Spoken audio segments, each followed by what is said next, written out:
Ben Roethlisberger thinks the Pittsburgh Steelers tradition is dead or dying because the team's offensive coaches aren't going all Coach Kilmer from Varsity Blues on offensive players.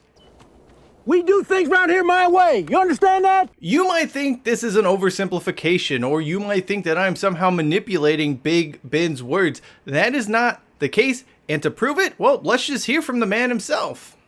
In my opinion, the toughness on offense. And I say toughness in the sense of a Steeler toughness. I'm not saying there's anything wrong with like okay, this guy's soft. Or like who's grabbing someone by the face mask and being like, yeah, that's not what we do. It's not what we do.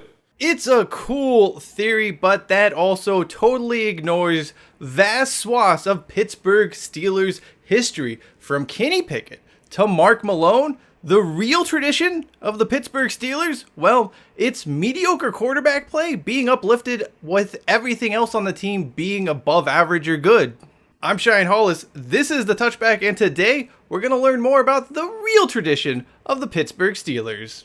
You used to hammer my ass the exact same way 27 years ago. There is nothing more annoying in all of sports than when fans of a team that is routinely successful, that is routinely winning games year after year, complaining about their franchise being in a state of decline. For all of this talk about the decline of the Steelers, they're still winning games. They're still successful. In fact, the last time the Pittsburgh Steelers had a double-digit losing season was 2003 when Bill Cowher was the coach. Finishing at or above 500 in the modern NFL for 19 straight seasons is a massive accomplishment. Yeah, I know there were a fair share of 8-8 years in that mix, but still, honestly, that is far better than whatever is happening in Carolina at the moment.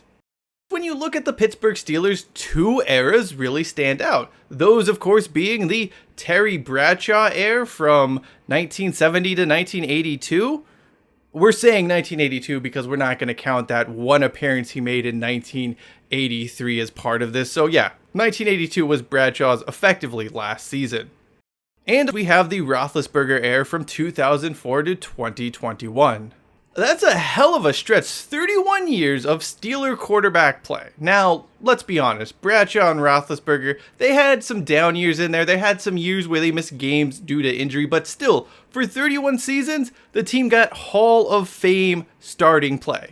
Of course, 31 seasons does not account for the entire franchise's history. Look, I'm not even going to include the stuff pre-Super Bowl era. Let's just focus on the Super Bowl era right now. That is 58 years, 58 seasons, and 31 of those, the team got Hall of Fame play. But what about those other 27 seasons? Do those other 27 seasons that Roethlisberger and Bradshaw didn't play not count? Because if they do, well then I think you'll find the real tradition of the Pittsburgh Steelers. It isn't coaches grabbing guys by the face mask or whatever the hell you want to claim. What the real tradition of the Steelers is, well, it's basically the team overcoming or succeeding despite mediocre to just bad quarterback play over the years. In fact, let's go over some of this non-Bradshaw and Roethlisberger quarterbacking.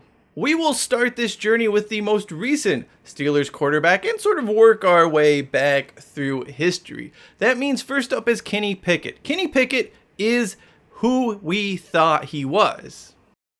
By that, he was the best prospect in a very weak draft class who came into the NFL with several red flags. Pickett has not been terrible, but he's also not been good. His coaching and some weak offensive line play certainly didn't help his cause over the past season and a half. He's still 14-10 as a starter in his career so far, which, as you'll see, hammers home a point that the Pittsburgh Steelers can win games no matter who is playing quarterback.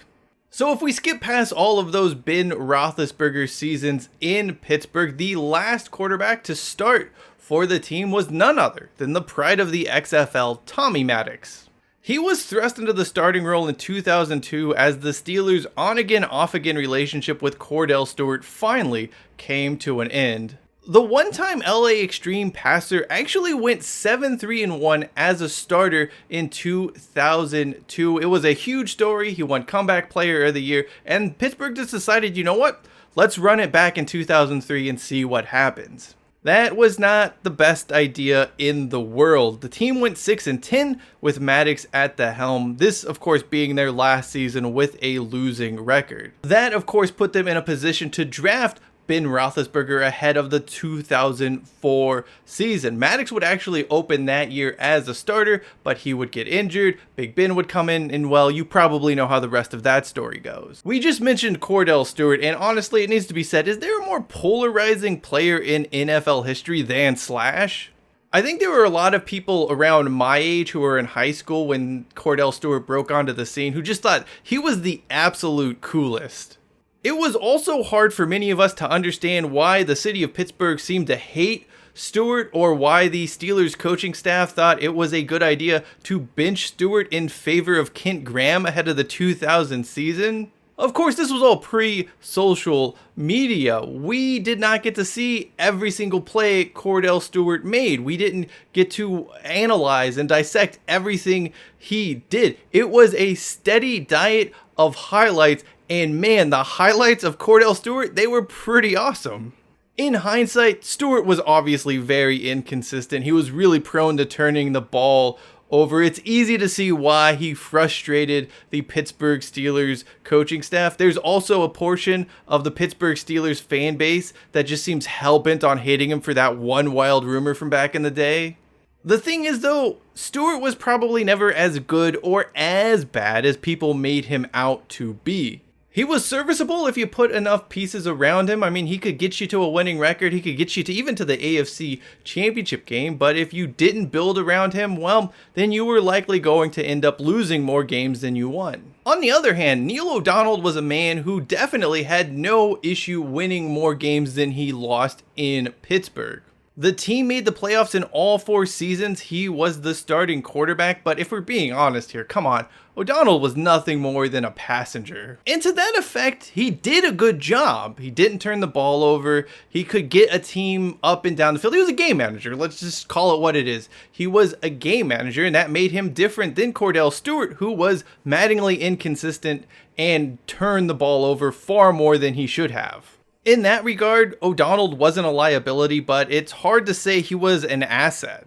Perhaps the only real difference between the Steelers of now and the Steelers of the early 1990s is just that the game being played around the franchise is so different, so radically different. Neil O'Donnell did not stick out like a sore thumb. On the other hand, Kenny Pickett just doesn't seem to embody what the modern NFL quarterback is. And to that effect, the entire offense looks really different. It looks outdated today. But in the 1990s, it was what everyone was kind of doing to a certain extent. At least most teams were just, sort of grinding out games, not trying to turn the ball over. So yeah, there's just a huge difference in how the team's winning. Then again, winning games is still winning games. I mean, I don't understand why you're going to complain about it. The man Jim Rome once glossed as Scrubby Brister, an all-time jungle gloss, by the way. Bubby Brister was basically a quintessential backup quarterback. Look, he could win you some games in a pinch, like he did for the 1998 Denver Broncos, but you would also rather have just about anybody else starting games at quarterback for your team. Brister just sort of loitered around Pittsburgh, for lack of a better term, under Chuck Noll. He was a backup at sometimes he was a starter, he'd get benched, they'd put him in. I mean, he was there. He was just a presence in Pittsburgh for a good 7-year period.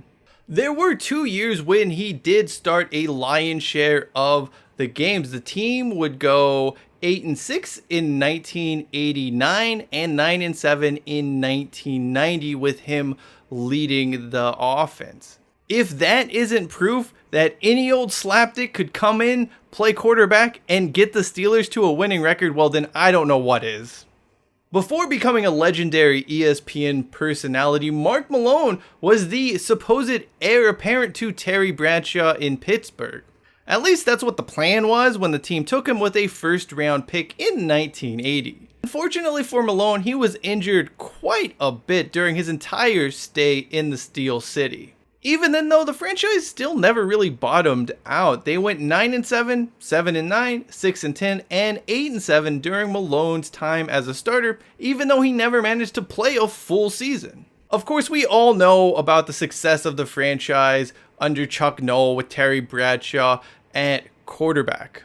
But before those years, this was a team with absolutely no tradition. They were just flat out bad.